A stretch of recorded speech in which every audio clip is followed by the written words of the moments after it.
the jury find Quaneesha Johnson not guilty.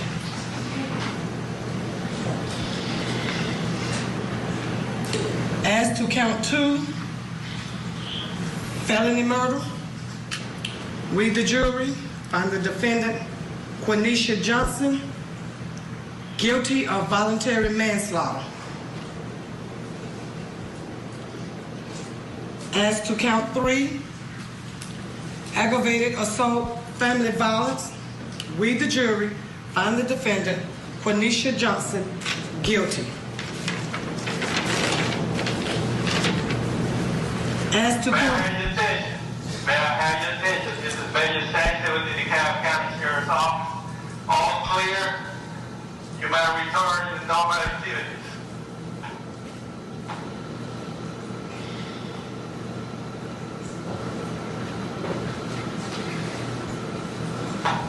May I have your attention? May I have your attention? This is Major Saxon with the DeKalb County Sheriff's Office. All clear. You may resume your normal activities.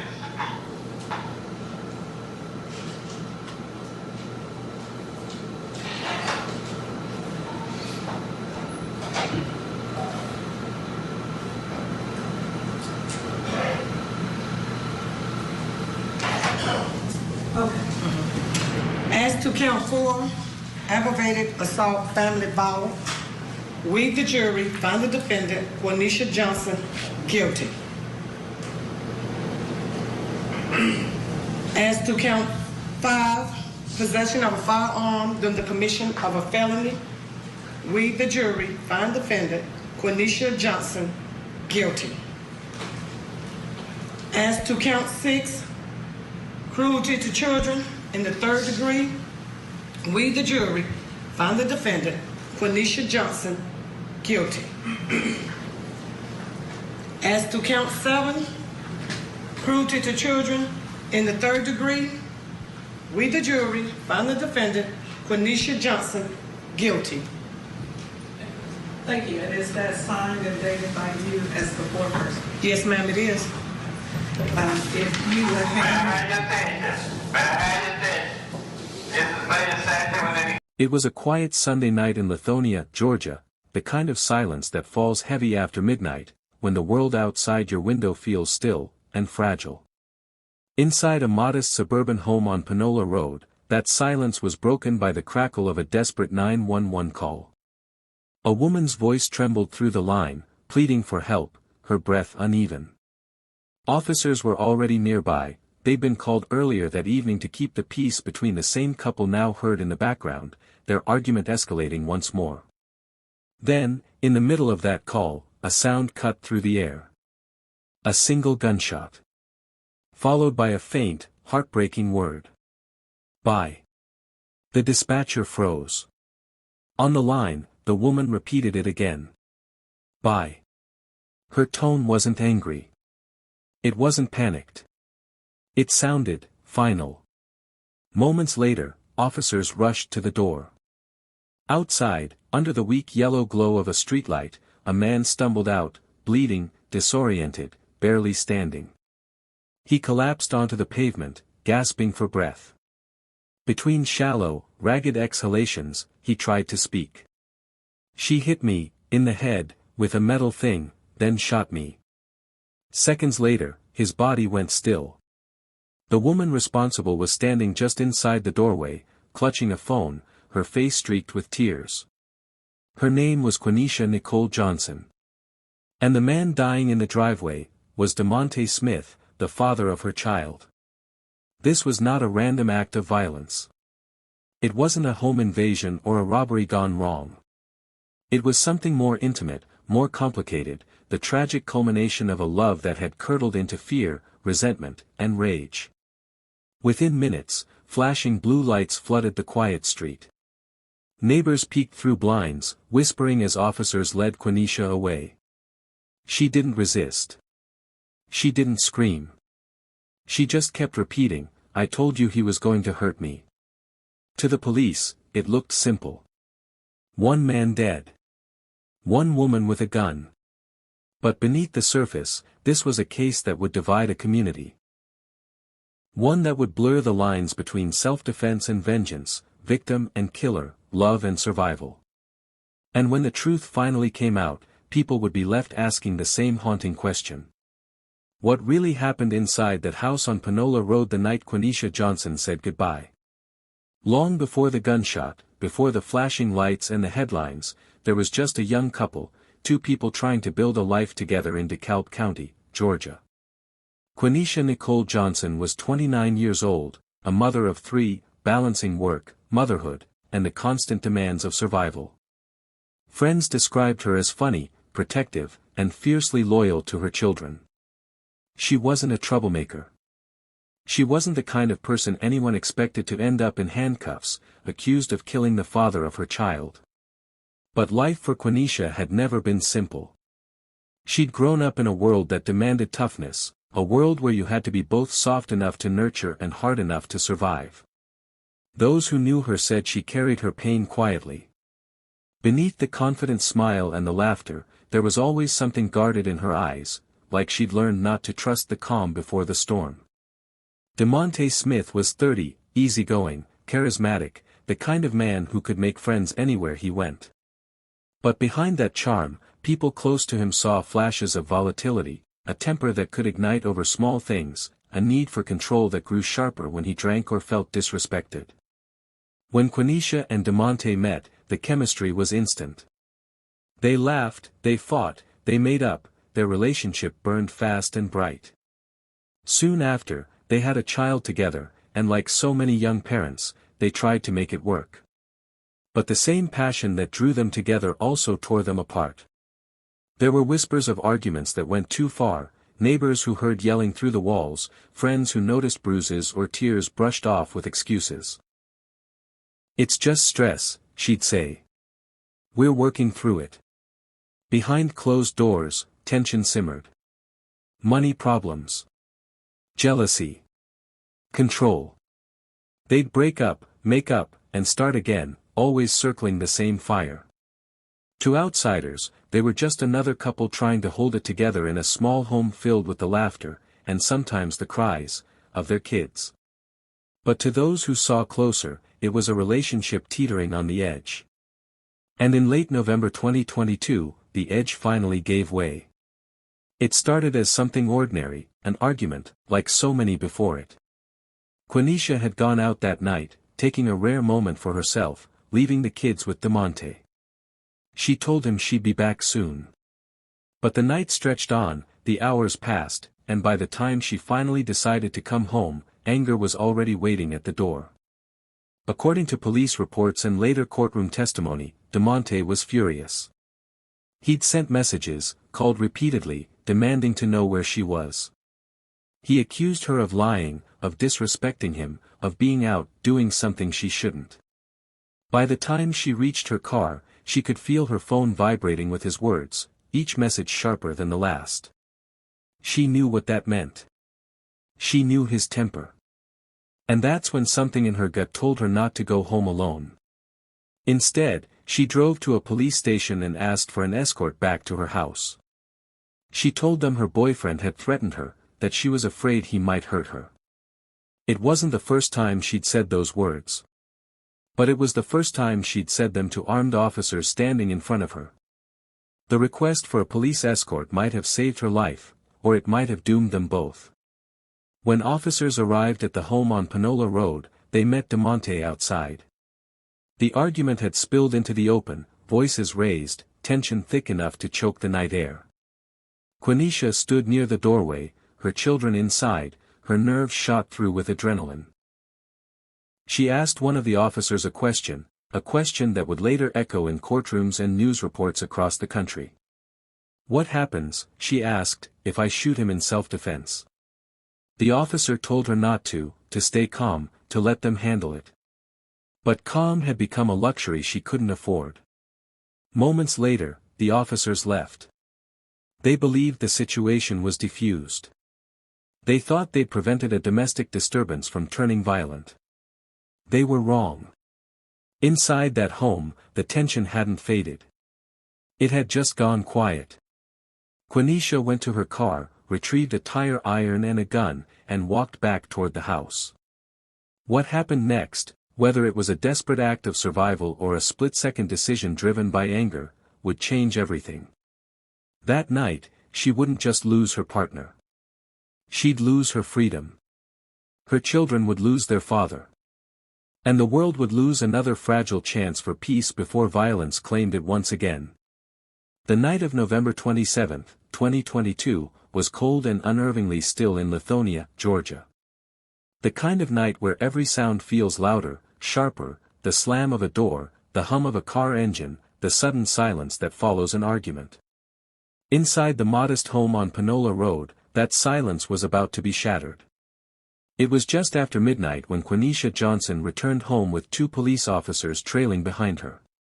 Her heart pounded as she parked in the driveway, headlights sweeping across the small house she shared with Demonte Smith and their children. This wasn't a stranger's home invasion. This was domestic war, waged in whispers and glares, in threats and apologies. Demonte was waiting inside. The confrontation started before anyone crossed the threshold. Voices rose, emotions collided. To the officers, it looked like a couple's argument, heated, yes, but not deadly. They stayed for a few minutes, speaking to both. They didn't see weapons. They didn't see violence. Just 2 people standing at the edge of something terrible, one begging to be heard, the other refusing to back down. When the officers left, they believed they'd done their job. They couldn't have known they were walking away from a powder keg seconds from exploding. The front door shut. The house went quiet. And then, the breaking point. Inside, the argument reignited, louder this time. Words turned venomous, each one a match striking against dry wood. At some point, Demonte told her he was leaving. Maybe it was meant to calm things down, maybe it was to hurt her, to show her he was in control. Investigators would later find that he'd ordered a rideshare on his phone, ready to get out. But in Quaneesha's mind, leaving didn't mean safety. It meant uncertainty. It meant he might come back later, angrier, meaner, with no one there to protect her or her children. Fear is a strange thing. It twists reality, narrows vision, drowns logic. Quaneesha walked out to her car. The night air stung against her skin. She opened the trunk, hands shaking, and grabbed 2 things, a tire iron and a handgun. When she stepped back inside, the world split in 2, before and after. According to prosecutors, what followed happened fast. Demonte was standing inside the living room. The argument flared again. In one motion, Quaneesha swung the tire iron. It connected with the side of his head, a sharp metallic crack that echoed down the hallway. Demonte staggered. Then, the gunshot. The single round tore through the air, striking him in the torso. He stumbled backward, disoriented, blood darkening his shirt. The children were nearby, their cries piercing through the smoke and chaos. On the 911 call that recorded those final moments, there was no shouting, no immediate panic. Just her voice, eerily calm, saying one word again and again. Bye. Each repetition was slower, quieter, like she was speaking to herself, or to a man already gone. Demonte managed to stumble toward the door, clutching his side. When the officers who had left moments earlier returned, he was outside, gasping for air. He told them what had happened, that she'd hit him with a metal thing, then shot him. And then, he fell. Inside, Quaneesha dropped the weapon. Her breathing was ragged, her face pale. She wasn't running. She wasn't hiding. She just stood there, frozen between disbelief and shock. To the officers, it was chaos, a crime scene still warm, blood spreading across the concrete outside, the sound of children crying echoing through the night. She was placed in handcuffs, her voice quiet, distant, as if she were speaking from underwater. "I told you," she said. "I told you he was going to hurt me." The words hung heavy in the air, an accusation, a justification, a confession. By the time paramedics arrived, it was too late. Demonte Smith was pronounced dead at the hospital. For the next several hours, Quaneesha sat in an interrogation room under harsh fluorescent lights, her face swollen from crying, her hands still trembling. She told detectives that she'd been afraid, that she believed Demonte was going to attack her, that he'd threatened her before, that she didn't mean for things to go that far. But as investigators pressed for details, cracks appeared in her story. She admitted he hadn't actually hit her that night. That he hadn't brandished a weapon. That he might have been leaving. And those admissions would become the cornerstone of the state's case against her. What had started as a domestic dispute had ended in a fatal shooting, one that left a father dead, a mother behind bars, and 3 young children forever caught between the two. To some, Quaneesha was a woman pushed too far, a mother acting out of fear in a moment of panic. To others, she was the aggressor, a woman who turned anger into violence and claimed fear after the fact. In truth, the line between those two portraits was as thin as the trigger she pulled. The hours after the shooting felt endless, the kind of stretch of time that swallows everything in its path. In the glow of police floodlights, the small house on Panola Road became more than a home, it became a crime scene. Officers sealed off the area with yellow tape that fluttered in the wind, its shadow stretching long across the cold pavement where Demonte Smith's blood still stained the concrete. The air was thick with the metallic scent of gunpowder, the faint echo of sirens still fading into the distance. The case of the state versus Quaneesha Nicole Johnson had drawn attention across the region, a story of love turned lethal, of fear and fury colliding in one irreversible moment. On one side sat the prosecution, determined, confident, armed with forensic evidence and a timeline that painted the act as deliberate. On the other, the defense, measured but passionate, focused on the word self-defense. A plea for empathy in the face of imperfection. And in the middle sat Quaneesha herself. She looked smaller than anyone expected. Dressed simply, her hands folded in her lap, her face expressionless. She didn't cry. She didn't make eye contact with the jury. She just sat still, eyes fixed on a point only she could see. From the beginning, the prosecution's story was clear, cold, methodical, and precise. They told the jury that this was not a moment of fear. It was revenge. That Quaneesha Johnson had made a conscious choice to arm herself, return to the house, and end an argument with violence. They replayed the 911 call, the sound of the gunshot, followed by her soft, chilling repetition of, "Bye." The jurors leaned forward as those words echoed through the courtroom speakers. It didn't sound like panic. It didn't sound like terror. It sounded like finality. Prosecutors pointed to the tire iron, the weapon used before the gunshot. They emphasized how she had retrieved it from her car, how she had walked back into the house, how she had chosen to re-engage when she could have stayed away. And then, they brought up the lift data. The proof that Demonte Smith had ordered a ride moments before his death. That he wasn't chasing her. He wasn't threatening her. He was leaving. Their argument was devastatingly simple. She didn't shoot a man attacking her. She shot a man walking away. The defense countered with a story rooted not in evidence, but in experience, the long shadow of domestic violence, the invisible bruises that never make it into police reports. They described a relationship fraught with manipulation and fear, one where Demonte's anger could shift from charm to cruelty in an instant. They reminded the jury that Quaneesha had gone to the police station that night, that she'd begged for help. She'd asked for a police escort because she believed he might harm her. And when those officers left, she felt abandoned, cornered, and alone. The defense didn't claim she was perfect. They didn't deny she'd swung the tire iron or pulled the trigger. What they argued was that in her mind, clouded by years of fear and adrenaline, she believed it was the only way to survive. Psychological experts testified about battered woman syndrome, explaining how victims of prolonged emotional and physical abuse can develop distorted perceptions of danger, reacting violently even in moments that appear calm. But the prosecution had something powerful on their side, the recordings and the timeline. The jurors saw the sequence of events unfold minute by minute, the police leaving, her retrieving the weapons, the shot fired not in chaos but in cold clarity. They played the footage from police body cameras showing her calm demeanor after the shooting. Her voice low. Controlled. Almost detached. To the prosecution, it was proof of composure, not fear. To the defense, it was shock. The numbness that follows trauma. After nearly 2 weeks of testimony, cross-examinations, and forensic reconstructions, the courtroom air grew heavy with exhaustion.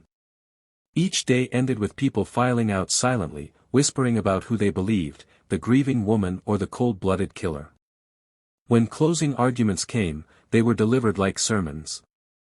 The prosecutor's voice rose as he described Demonte Smith's final moments, his staggering body, his desperate plea for help, his blood pooling on the ground. He was trying to live, the prosecutor said, while she was saying goodbye. The defense attorney spoke quietly. She did everything she was told to do. She called the police. She waited for them to arrive. And when they left her alone with the man she feared most. What would you have done? Then came the silence. The kind of silence that only exists before a verdict, heavy, airless, suffocating. The jury deliberated for 2 days. When they returned, the courtroom froze. The judge asked for their decision. They had acquitted her of malice murder, the most severe charge, requiring intent and premeditation. But they found her guilty of voluntary manslaughter, aggravated assault, cruelty to children, and possession of a firearm during the commission of a felony. The words hit like thunder. Quaneesha didn't cry. She just closed her eyes, exhaled, and nodded once, as though she'd been expecting it all along. In the sentencing phase, her family filled the benches behind her. Her mother wept openly, clutching a photo of Quaneesha with her children, 3 small faces now caught in a tragedy too big for them to understand. The prosecution asked for the maximum sentence, 20 years, citing the brutality of the act and the trauma inflicted on the children who had witnessed it. The defense asked for mercy, arguing that Quaneesha's fear was real, even if her actions were flawed. When the judge spoke, his tone was grave but measured. He said the court recognized the tragedy of 2 lives destroyed, one by death, the other by consequence. He sentenced her to 20 years total, 10 years in confinement, split between 5 years in prison and 5 under house arrest, followed by 10 years of probation. But as the appeal process began, the judge granted her a form of conditional release, allowing her to remain under house arrest while her case moved through higher courts. The decision sparked outrage from some, relief from others. The story of Quaneesha Johnson isn't unique. It's one of thousands where love and fear coexist, where warning signs go unheeded until it's too late. It forces us to look at the uncomfortable truth about domestic violence, not as a headline, but as a human cycle. Because behind every case like this, there are questions that linger long after the final judgment.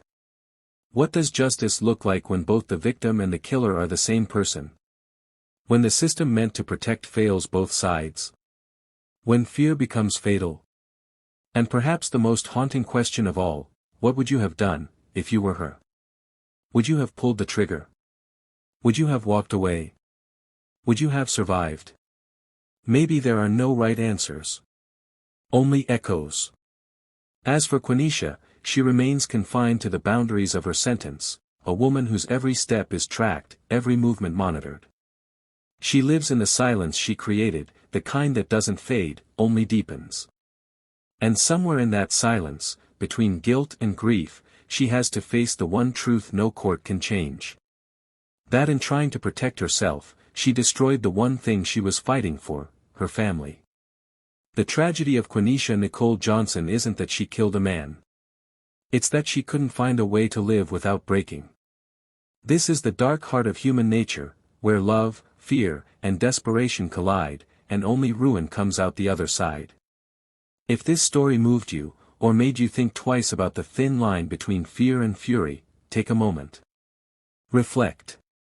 Comment below with your thoughts. What do you believe justice looks like here? Was it enough? Was it too much? Or was it something else entirely? And if you want more stories like this, the ones that linger long after the lights fade, subscribe to Dark Matters True Crime.